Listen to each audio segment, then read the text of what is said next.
Nicely done, Gene. You have all kinds of interesting things going on here. We're looking at happy. Your color choice here, I think, is really quite interesting. The um, pastel tones of primary colors, I think, work fantastically well, as does your nice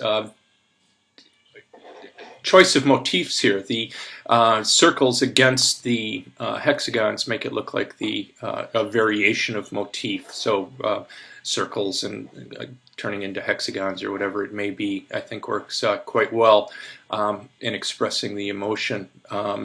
Next one, morning.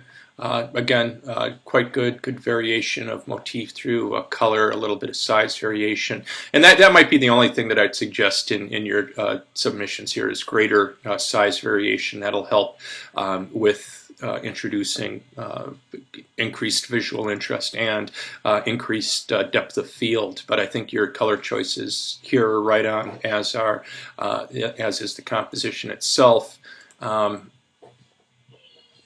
Why doesn't this one go up to the next page for me? Whimsical, I think, is absolutely terrific. And this is what I'm talking about with the size variation and what it can do. It can really add a sense of a depth and real visual interest. I think you're right on with this one. I like how you're playing with this border too.